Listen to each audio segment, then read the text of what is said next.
ஜானகிக்கு ஒண்ணுமே இல்ல அப்படின்னு சொல்லிட்டு சொன்னதுக்கப்புறம் தான் நம்ம கௌதமுக்கும், இலக்கியாவுக்கும் ரொம்பவே சந்தோஷமா இருந்துச்சு. அதாவது ஹார்ட் அட்டாக் மைல்டா தான் வந்திருக்கு. இதுக்கு மேல ஜானகி அதிர்ச்சி ஆகுற மாரி எந்த ஒரு சம்பவம் நடக்கக்கூடாது அப்படிங்கிற மாரி சொல்லியிருக்காங்க.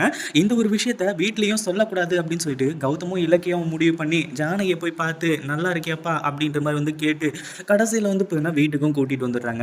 வீட்டுக்கு அவ்ளோ டயர்டா, அவ்ளோ பார்த்தீங்கன்னா இதா கூட்டிட்டு வந்தத இந்த கௌதம், அதாவது நம்ம கார்த்திக், அதுக்கப்புறம் பார்த்தீங்கன்னா, அஞ்சலி இவங்க எல்லாருமே பார்த்ததுக்கப்புறமா பயங்கர அதிர்ச்சி ஆயிடுறாங்க. ஒரு பக்கம் என்னாச்சு? எதுக்காக பார்த்தீங்கன்னா, இவ்ளோ இதா இருக்கீங்க? அப்படி இப்படிங்கிற மாரி கேட்கும்போது, எங்க போயிருந்தீங்கன்னு கேட்கும்போது, நம்ம கௌதமும், இலக்கியாவும் இந்த மாரி தான் ஜானகி அத்தைய ஹாஸ்பிட்டலுக்கு கூட்டிட்டு போயிருந்தோம். அவங்களுக்கு உடம்பு சரியில்லாம போயிடுச்சு. மயக்கம் போட்டு கீழ விழுந்துட்டாங்க. அப்படிங்கிற மாரி சொல்றாங்க.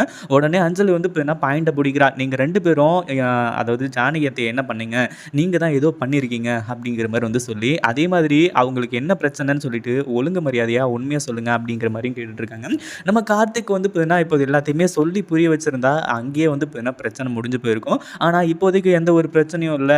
சின்னதா பார்த்தீங்கன்னா அவங்களுக்கு தல சுத்தல் ஏற்பட்டிருக்கு அப்படி இப்படிங்கிற மாரி சொல்லி அத மழுப்பிடுறாங்க.